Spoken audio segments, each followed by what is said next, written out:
வயது மதிக்கத்தக்க ஒரு இளைஞன் ஒரு பெட்ரோல் பங்க்ல பெட்ரோல் போடுற வேலை செஞ்சுக்கிட்டு இருந்தான். ஒரு நாள் ஒரு கருப்பு மெர்சிடிஸ் பென்ஸ் கார் அந்த பெட்ரோல் பங்குக்கு வருது. 2000 ரூபா அந்த கார் ஓனர் அந்த பையன்கிட்ட கொடுத்து, இளைஞர்கிட்ட கொடுத்து பெட்ரோல் போட சொல்றாரு.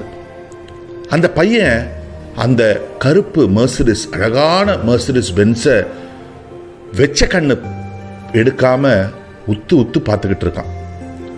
என்ன தம்பி, பெட்ரோல் போட சொன்னா நீ காரையே உத்து பார்த்துக்கிட்டு இருக்க, என்ன யோசிச்சுட்டு இருக்கேன்னு அந்த கார் ஓனர் அந்த பையன்கிட்ட கேட்குறாரு. அதுக்கு அந்த பையன் சிரிச்சுக்கிட்டே, இல்லை சார், இது என்னுடைய ட்ரீம் கார். வாழ்க்கையில் எப்படியாவது நான் இந்த கார் வாங்கணும்னு என்னுடைய கனவு. நான் வீட்டில் கூட இந்த காருடைய படத்தை தான் நான் ஒட்டி வச்சுருக்கேன். பார்த்த உடனே எனக்கு ரொம்ப சந்தோஷமாயிடுச்சு சார் அப்படின்னு சொல்கிறோம். உடனே அந்த கார் ஓனர், அந்த முதலாளி, அவருடைய ஒரு விசிட்டிங் கார்டை அந்த பையன்கிட்ட கொடுத்து, தம்பி, உனக்கும் இந்த மாதிரி கார் வாங்கணுமா? அப்படின்னா நீ என்னுடைய ஆஃபீஸில் வந்து என்னை பாரு, நான் எப்படி பிஸ்னஸ் பண்ணுறதுன்னு நான் உனக்கு சொல்லி கொடுக்குறேன். நீயும் கண்டிப்பாக உன்னுடைய இந்த கனவு காரை வாங்க முடியும் அப்படின்னு கார்டை கொடுத்துட்டு அவர் காரை எடுத்துகிட்டு கிளம்பிடுறார். அந்த பையன் அந்த கார்டை பார்த்துட்டு, நம்மளாலலாம் இது முடியுமா? நம்மளால் கனவு தான் காண முடியும், நம்மளால் இதெல்லாம் வாங்க முடியுமா? போனாலும் அவர் சொல்கிற வேலையை நம்மளால் செய்ய முடியுமா? இதெல்லாம் சாத்தியம் இல்லைன்னு சொல்லி அந்த காடை பக்கத்தில் இருக்கிற குப்பை தொட்டியில் போட்டுட்டு திருப்பி அவன் பெட்ரோல் போட போயிடுவான். ஒரு 3 வருஷத்துக்கு அப்புறம் அதே மாதிரி ஒரு கருப்பு மெர்சிடிஸ் பென்ஸில் வேற ஒருத்தர் அந்த இளைஞர்கிட்ட பெட்ரோல் போட வரார். 3 வருஷம் முன்னாடி எப்படி அந்த கருப்பு மெர்சிடிஸ் பென்ஸை பார்த்தானோ அதே மாதிரி இவன் இந்த காரை உத்து உத்து பார்க்குறான். ஆஹா, இது நம்மளுடைய ட்ரீம் காராச்சே, எப்படியாவது வாங்கணும் அப்படின்னு உத்து உத்து பார்க்குறான். ஆனால் அந்த காரோடைய ஓனர் வேற ஓனர். எதுக்காக நீ உத்து உத்து பார்க்குறேன்னு கேட்டபோது, என்னுடைய ட்ரீம் காருன்னு அதே கதையை அவன் இந்த புது கார் ஓனர்கிட்ட சொல்கிறான். அப்போது அந்த புது கார் ஓனர் சொல்கிறாரு, இந்த கார் நீ வாங்க வேண்டியது. உனக்கு ஞாபகம் இருக்கா, 3 வருஷம் முன்னாடி ஒரு முதலாளி ஒரு கருப்பு பென்ஸ் காரில் வந்து உங்ககிட்ட ஒரு விசிட்டிங் கார்டு கொடுத்தாரே, அந்த கார்டை நீ குப்பை தொட்டியில் போட்டியே.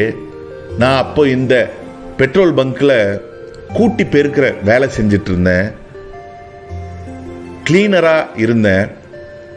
நீ தூக்கி போட்ட அந்த கார்டை எடுத்து அந்த முதலாளியை போய் சந்தித்தேன். அவர் வியாபாரம் பண்ணுறது எப்படின்னு எனக்கு சொல்லி கொடுத்தாரு. நான் கற்றுக்கிட்டு நான் பிஸ்னஸ் பண்ண ஆரம்பித்தேன். இன்றைக்கி நான் ஒரு பெரிய பிஸ்னஸ் மேனாக இருக்கேன் அப்படின்னு சொல்கிறார்.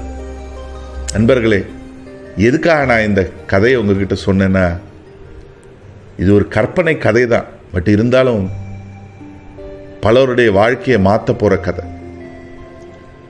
உங்களுக்கும் பலர் ஏதோ ஒரு ஆப்பர்ச்சுனிட்டியை பற்றி பேசணும் அப்படின்னு உங்ககிட்ட தொடர்பு கொள்ளும்போதோ இல்லை உங்ககிட்ட சொல்லும்போதோ நீங்கள் உங்கள் மைண்டை க்ளோஸாக வச்சுக்கிறீங்க. நிறைய நம்ம கனவுகளெல்லாம் நிறைவேற்றிக்கிறதுக்கு வாய்ப்புகள் இருக்குது.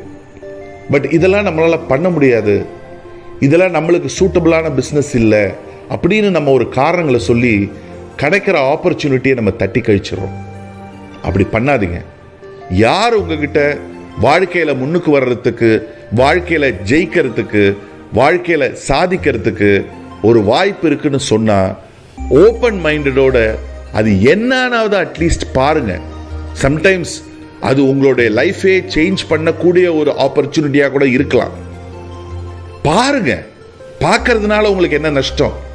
யார் உங்ககிட்ட ஒரு வாய்ப்பு, ஆப்பர்ச்சுனிட்டி, பிஸ்னஸ் இருக்குன்னு சொன்னாலும் அதை ஓப்பன் மைண்டடோட பாருங்க. கிடைக்கிற ஆப்பர்ச்சுனிட்டியை மிஸ் பண்ணிடாதீங்கன்னு சொல்லி நான் முடிச்சுக்கிறேன். Wish you all the best. God bless you.